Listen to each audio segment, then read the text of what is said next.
Hello guys, welcome back to my YouTube channel Trade with Alok. Today I have selected HDFC Bank for swing trade analysis. Now why HDFC Bank? Because अभी हम देखेंगे तो banking sector के जितने भी stock हैं वो सारे आउट परफॉर्म कर रहे हैं, सारे ही अभी एक बूमिंग फेज में चल रहे हैं, तो उसी फेज का हमें फायदा उठाना है, तो इसलिए HDFC बैंक। तो यहाँ पे जो सबसे पहला रेजिस्टेंस लेवल है जो कि 1540 के ऊपर यानी कि 1536 मान सकते हैं, ये बार बार स्टॉक का प्राइस इस लेवल को तोड़ने का कोशिश कर रहा है और फिर रजिस्ट कर रहा है, रजिस्ट करने के बाद रिट्रेस हो जा रहा है, रजिस्ट कर रहा है, रिट्रेस हो रहा है, तो बार बार इसे तोड़ने का कोशिश कर रहा है। अगर ये 1540 के ऊपर ब्रेकआउट देता है और सस्टेन कर जाता है, इंपॉर्टेंट पॉइंट क्या है कि सस्टेन करना, ब्रेकआउट पे एंट्री कभी नहीं करना है।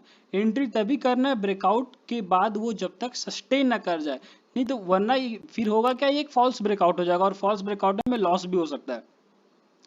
तो यहाँ पे क्या है कि हमें फॉल्स ब्रेकआउट में नहीं फंसना है जब तक वो यहाँ पे ब्रेकआउट ना दे, और ब्रेकआउट करने के बाद सस्टेन करे। जब वो सस्टेन करेगा तो सस्टेन करने के बाद हम एंट्री करेंगे और हमारा एंट्री पॉइंट क्या होगा 1542 के ऊपर। तो 1542 पे क्या करेंगे, हम एंटर करेंगे और हमारा एसएल जो होगा, फर्स्ट एसएल क्या हो जाएगा हमारा 1520 के पास, जो कि हम एक ट्रेंड लाइन ड्रॉ करके भी देख सकते हैं। एक हॉरिजॉन्टल लाइन ड्रॉ करेंगे यहाँ पे 1520 के पास, ये वाला लेवल है, ये लेवल 1520, ये मेरा सबसे पहला सपोर्ट लेवल होगा, और एसएल लेवल जो कि स्टॉप लॉस होगा मेरा 1520 के ऊपर। ठीक है, तो सबसे पहले क्या है कि ये एक ट्रेंड लाइन को ब्रेकआउट करना चाहिए, ट्रेंड लाइन ब्रेकआउट करके सस्टेन भी करना चाहिए। दूसरा, रेजिस्टेंस लेवल को ब्रेकआउट करना चाहिए।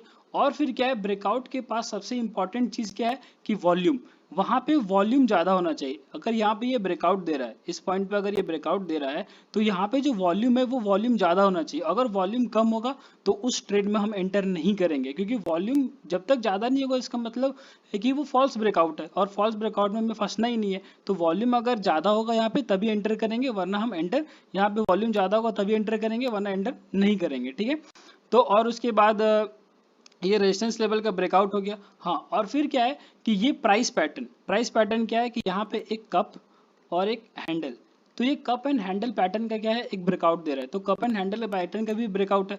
तो कितने चीज हो गए, ट्रेंड लाइन का फर्स्ट हो गया ट्रेंड लाइन का ब्रेकआउट, सेकंड हो गया रेजिस्टेंस लेवल का ब्रेकआउट, फिर हो गया एक प्राइस पैटर्न का ब्रेकआउट, और फिर फोर्थ वॉल्यूम।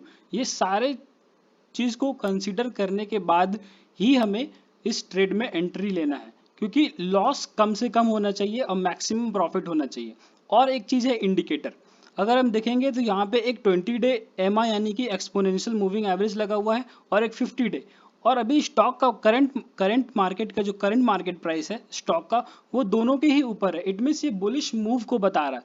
तो यहाँ पे ये स्टॉक बाइंग साइड जाने के लिए बेस्ट है। अभी जब ये 1540 के ऊपर जाएगा तो हम इसे खरीद लेंगे। हाँ, और यहाँ पे ये जो फर्स्ट टारगेट है 1586 का, तो वैसे ट्रेडर जो रिस्क नहीं लेना चाहते, थोड़ा कम रिस्क लेना चाहते, तो वहाँ पे इस लेवल पे, इस लेवल पे ये जो कैंडल का जो अपर मोस्ट पार्ट है, जो विक है, वहां पे भी एग्जिट कर सकते हैं, जो कि 1576 होगा। फिर भी जो रिस्क टू रिवॉर्ड रेशियो होगा वो 1:2 का होगा। तो मैंने सारे फैक्टर्स को एक्सप्लेन कर दिया। I think that's all for today, and please like, share and subscribe my YouTube channel, and don't forget to press the bell icon for the further notification. Thank you.